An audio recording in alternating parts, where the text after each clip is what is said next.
Paul was telling me that to come back, secretary yẹn ń sọ ní Yorùbá kó máa show Dogo family. Bó ń sọ̀rọ̀ threatening jáde. So anything bá ṣẹlẹ̀ tí Dogo family òun ni kó lọ hold responsible. Mo fẹ́ kẹ́ bá ń play video kan. Irọ́ máa já now, ẹ jẹ́ kọ́tọ̀ irọ́ máa já. Ṣebí mo mọ bí tí èèyàn tó ga ju sọ́kèwé lọ tó máa drown. Tó bá pé àbáwọn people yìí wọ́n tẹ̀ mọ̀ nǹkan tó ń sọ ni because I've never seen. Tó bá pé èèyàn drown, á jẹ́ pé ibi téèyàn drown sí yẹn ó ga ju ẹni yẹn lọ. Èèyàn drown lọ sílẹ̀. How can that old man drown ní sọ́kàwé tí ò ga tó gan lásán tó bá dúró síbẹ̀ báyìí ó ga jù lọ fífì. Ìfọ̀rọ̀wánilẹ́nuwò ni ẹ jẹ́ ká jọ lọ gbọ́ ohun tí wọ́n sọ ń bẹ̀ tá bá padà dé ká tẹ̀síwájú. I went to the church. So we started the shepherd conducted the service. Later, I saw some people by the side of the church running. What's going on? I went to one of that. I ignored them. Later, I saw the shepherd from the altar while conducting the service. He went out. There's a door that leads to the altar. So he went out through that door. So immediately he went out. I went out too. Since the conductor of service has abandoned the service, there's no service again. Hello? So I went out immediately with him. So I also play video here. saw people by the end of the church. Like, Dogo. What happened? So Dogo is inside the akowe. So at that point, the assistant shepherd pulled off his garment, went into the akowe to try and rescue Dogo. After about 3-4 minutes, without shouting, but we usually call him evangelist. An evangelist. Eva was not talking again. Later, I saw his back floating. Was the water that much? It was that much. I don't know the depth of the akowe, but I saw the water and I saw his back floating. That time I was scared. I was scared like, wow. Oh, this man is not dead. Dogo is there. This man is floating. I could see his back because it already took his garment. So he dipped his head into it? He went into the akowe. He went into it. Okay. So I could see his back with the water. So when we noticed that, we now took one of our members. It's okay. You will not go in. I'm the person. He is the person. This person connected this thing to him is the one that will not took. Now we dip him into the akowe. We held on to his legs. With other members that were there.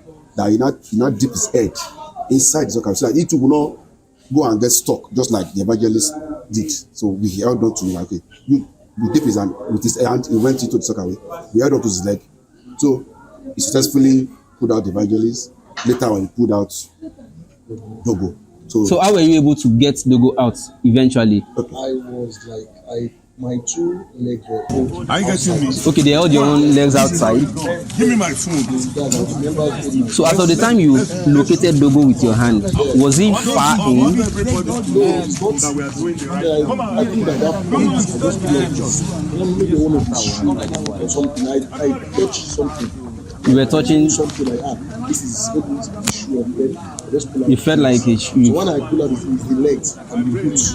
Okay, so your hand held the leg and the boots and just hold the leg. Not my God, where the journalist? Then you have lost the body. Yeah, so I have to just hold the legs. Pull him. Like I said, if a akowe is being used daily and it's not used for 24 hours, the water will go down. That akowe was being used. But was it called that middle of the night to come and empty that? When we were doing service. When we were doing service. Tuesday, Dogo was in church on Tuesday. I saw Dogo in church on Tuesday. The job was given. Is he a member of? Okay. The job was given to Dogo on Tuesday. Okay, he came to church on to Tuesday. See the job on Tuesday. He actually broke some of the chambers. He brought his. Equipment and the what's it called? Generator. Pumping machine. Pumping machine. I saw him there on Tuesday. He broke the chambers. I saw him. And the part was even telling me, see your member, they blocked this, the female member, they used their distance to block the akowe with this. So I saw him. So the job was given to him on Tuesday, but he did not finish it. And later he came back on Thursday. So it wasn't that it was given So nobody went to call him midnight? No. We're doing service. We're having a vigil. So who will call him at that time? We're having a vigil. The only person I can call him is shepherd, and he was one conducting service. Yes. I cannot call him. Who am I the one? I'm not the one that will pay him. Yeah. So the shepherd I can call him, and he was one conducting service. So we're having a vigil. So it was an uncompleted job that he came to do. Dogo don't do his job in the night. Everybody in that area knows. You know what is that? Everybody that he did his job and he does it mostly in the night. Okay. Everybody knows that, except they want to be clever with the truth. Everybody knows that Dogo does that kind of job at night.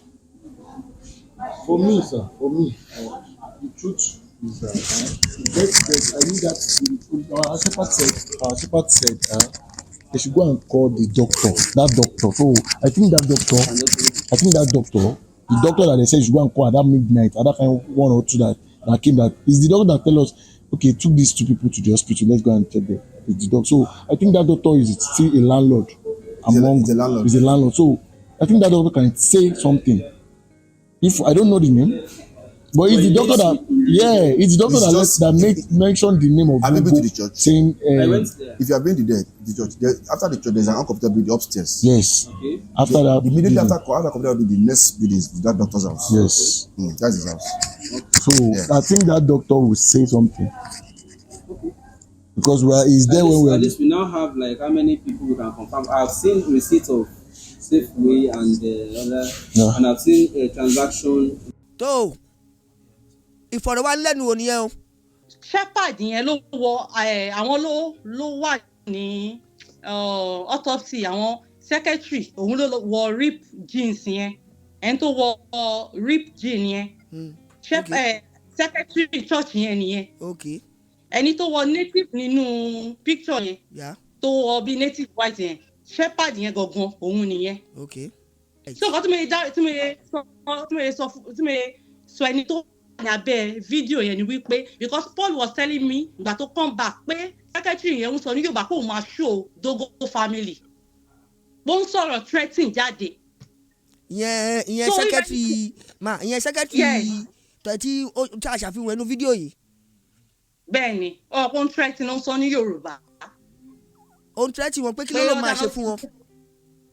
ó mi ò sẹ́ mọ̀ pé yẹn ò gbọ́ Yorùbá dáadáa bọ̀ tó sọ pé ó ń sọ ọ̀rọ̀ threatening jáde bóun máa show Dogo family. so tẹ́nítì bá ṣẹlẹ̀ sí Dogo family òun ni kọ́ lọ hold responsible wọ́n sọ pé ó ń sọ̀rọ̀ threatening jáde. so nǹkan tó ṣẹlẹ̀ nìyẹn. the first thing ká bá ń sọ̀rọ̀ àwọn èèyàn máa sọ pé ṣéèyàn wà bẹ́ẹ̀ ni ṣoṣojú ẹ̀ nǹkan ò ní láti ṣojú èèyàn ẹni tó bá wà intelligent nǹkan ò ní láti ṣojú ẹ̀ kó tó lè mọ̀ nǹkan tó ṣẹlẹ̀ kó tó lè ní idea. àwọn ọlọ́pàá tó bá fẹ́ ṣiṣẹ́ I don't know what is wrong with this investigation of things. These people tó bá kó wọn sínú yàrá tó bá fún wọn ní rigorous interrogations wọ́n jábọ̀ now mo crucify anybody for now but autopsy gbọ́n tó ń tẹ red flag yẹn autopsy bá jáde wọ́n á keep quiet. ṣé autopsy bá jáde tó bá fojú nǹkan tó ṣẹlẹ̀ hàn ṣáà tó máa tẹ red flag fún yín ni. now wọ́n sọ pé assistant pastor ọ dìpọ̀ ẹ̀dì wọn sínú sọ́kèwé yẹn ṣé ń gbọ́ sà. mo ń gbọ́ yín mà mo ń gbọ́ yín dáadáa mo ń gbọ́ yín mà. ok wọ́n fẹ́ ọ dìpọ̀ ẹ̀dì wọn láti yọ Dogo jáde so from there wọ́n ṣubú sínú sọ́kàwé yẹn. ok ẹni tó dìpọ̀ ẹ̀dẹ̀ into the sọ́kàwé tó fẹ́ yọ̀yàn jáde tó wá sọ ma sọ tẹ́mọ̀ pé tíyàn bá fẹ́ tíyàn dìpọ̀ ẹ̀dẹ̀ èèyàn tó fẹ́ yọ̀yàn jáde tó bá sọ ma sọ sínú sọ́kà ẹ mọ̀ pé orí ló máa fi wọlé. bẹ́ẹ̀ ni mà. so kí ló dé tí assistant pastor tí wọ́n ní head injury tí Dogo tó drown tó ní head injury ṣé drown ni máa ń fa blood kó máa gush out like tap water ní ẹ̀yìn orí kí ojú wú ojú kan báyìí ó wú ẹ̀jẹ̀ ń jáde imú jáde ẹ̀jẹ̀ ń jáde nímú etí ẹ̀jẹ̀ ń gbabẹ̀ jáde kí lè rò pé ó ṣẹlẹ̀ yẹn because àwọn èèyàn wọ́n máa ń support evil Nàìjíríà kò dẹ̀ jẹ́ kó rí bẹ́ẹ̀ ibi báyìí ta wà yìí tí nǹkan bá ṣẹlẹ̀ sí ẹ tí tóyìn sọ pé racist wà níbà tí nǹkan bá ṣẹlẹ̀ sí ẹ wàá rí 90% àwọn èèyàn tó máa gbá tiẹ̀ wọ́n ní wo kọ́ lù ẹ́ rárá wọ́n á jáde fún ẹ pé justice onídìí this person ẹ gbọ́dọ̀ fún ní justice but in Nigeria nítorí church nítorí ẹ̀sìn nítorí tribe ẹ máa support nǹkan tó yẹ kó wà glaring pé this thing can never be. So ẹ máa support wọn torí pé maybe you belong to the same church or something. Kò jẹ́ kó rí bẹ́ẹ̀ because nǹkan tẹ́mi máa ń rò ní wípé bàbá wo mò ń gbọ́ ọ̀rọ̀ mi padà kí ló ń ṣẹlẹ̀ ṣé network ni. irọ́ o bóyá ló lè jẹ́ network ṣe látọ̀dọ̀ wa bí. èmi ń gbọ́ yín dáadáa ṣá clearly. Nǹkan tẹ́mi máa ń rò ní wípé tí a bá ń support oníṣẹ́ ibi àwọn oníṣẹ́ ibi pé nítorí ó jẹ́ ẹlẹ́sìn wa àbí nítorí ó jẹ́ ẹlẹ́yà wa tẹ́ bá fún àwọn people yìí kó lọ scot free they will still do it again and who knows ẹni tó máa mú because if they want to strike they don't look at your tribe they don't look at your colour they don't look at your religion tó bá fẹ́ strike so irú àwọn báyìí a gbọ́dọ̀ máa mọ òkodoro ọ̀rọ̀ ká rí òfin tó ká rí